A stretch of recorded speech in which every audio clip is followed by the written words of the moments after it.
The problem with broad promises by a politician, particularly if they look as if they're likely to be achieved anyway, is that events get in the way and they're not achievable. Rishi Sunak's 5 promises, all of which, other than the idea of getting inflation down, which isn't really in his control, he's failed. And he's drawn attention in his 5 promises to migration, and drawn attention specifically to illegal migration, which is actually quite a small problem. And it's become this big nightmare because it's very difficult to deal with when the Home Office is lazy and the Home Office hasn't processed there's such a backlog.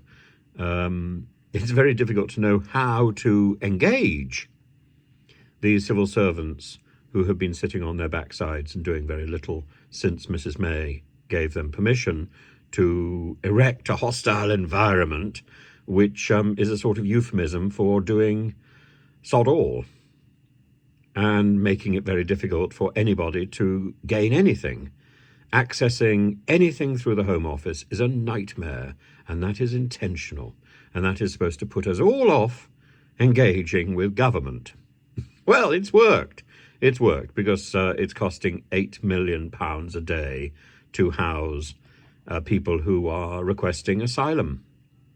And the trickle of people being nodded through the system is laughable still. As for the small boats, well, I suppose Rishi Sunak must be thankful for the bad weather, because he can at least claim that they've been reduced. But it's the sort of reduction that you get if you're trying to go on some sort of speed diet and just stop drinking. Anyway, Labour has also made a series of rather rash, vague promises. But vague is the issue. To end the cost of living crisis. I mean, pause for the round of raucous laughter. This isn't a specific target. This is broad, vague, vapid. And how exactly do we measure when the cost of living crisis is over? Yeah, it's a great aim, but it's vague as a promise. Interest cuts might help. Well, actually, that's something the present government says it's got in hand. Well, I mean, it can't have really, because it's down to the governor of the Bank of England to implement that. That's another matter. That's out of their hands. Their second promise, to take back our streets. What on earth does that mean? To take back our streets? It sounds like Tony Blair has crept in through the back door and is trying to energise the Labour Party by taking over the law and order issue. But of course, Keir Starmer is ideally placed to do that as a former Director of Public Prosecutions. It's something that ought to play in his favour. But again, it's vague. Cheaper energy.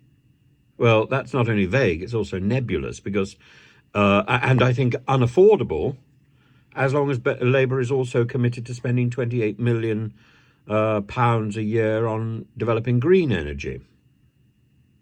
You either have it one way or the other. You're either cutting people's energy bills and stuffing a wad of money in the letterbox so that everybody's energy bills goes down, or you're investing in green energy and putting a tax on energy and everybody's energy bills goes up.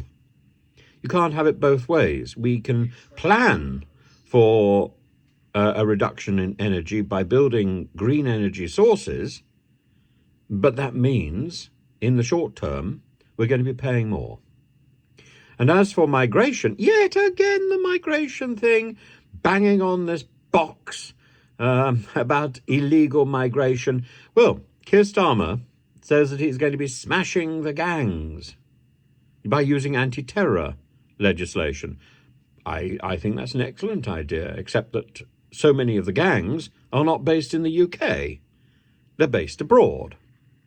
And unless we have a better relationship with abroad, that is with the European Union, we're not going to get anywhere. So the whole thing is predicated on a tenuous relationship with the European Union, and on getting that relationship to work better. In other words, to have a de facto version of a sort of semi-European Union. Maybe there can be a sort of outer circle to the European Union, which we can reignite, which we can reform, which we can be a central part of, which might also embrace Ukraine. Oh, we will be on a par with Ukraine and maybe Albania and maybe some of these other countries who are bidding to get into Europe at the moment. We can be there. We can be that outer ring, that satellite of Europe. Maybe that's the way forward, because that's the only way that we're going to be able to smash the gangs, by restarting a version of Dublin 3 and by using the anti-terror legislation that we've got, together with the international anti-terror legislation that exists through Europe, to chase these gangs to extinction. And that would be great. As for legal migration, this has been slightly messed up by Darren Jones committing Labour to cutting legal migration to the hundreds of thousands, and yet anybody just needs to go into a railway station, just needs to go into a hospital, or even into a law court or a school, and they will see that we are crying out for qualified, competent workers. And we're not going to be able to train them up in a week or two. It takes a long time to train up a competent teacher. I think we've got to rethink not where we get our workers from, but how we do our training. Not only how we do our training for medical school, how we do our training in teaching, how we do our training for lawyers, and we need to have different grades of achievement, because there's many things that we can train people up to do in schools, in law courts, in hospitals, and what was the other one? I can't remember what the other one was anyway. There is another one. Oh, trains that may not necessarily involve the full course. And that we can start immediately, but that means we have to get our education systems functioning, and that isn't ready at all. We have to have people who are going to teach. That's going to take people away from the actual workforce. I don't think this is thought through, but that doesn't surprise me. And the problem with saying, oh, we need to get more policemen, we need to get more teachers, where are they going to come from? Because if those superlative teachers are available, they will already be working. They're not available. They're not here. We don't have them. The superlative teachers who have tried our systems have either given up or have left the country, or indeed they haven't been trained.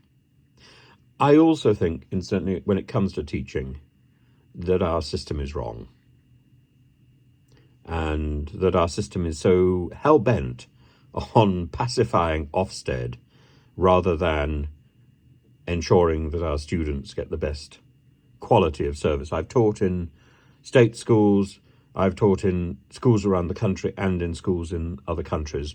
I've taught in universities around the world, and I think our system could be superb, but our system is collapsing. And it's not collapsing because of discipline. It's only the media which goes on and on about discipline. Discipline is actually quite straightforward. It's collapsing because the staff rooms are demoralized, and the staff rooms are demoralized because most teachers have been swamped with bureaucracy, most of which is pointless. And it's only there to protect the school from any sort of legal challenge. We need to have one standard. That standard is that the students who leave our care are well educated. Everything else is secondary.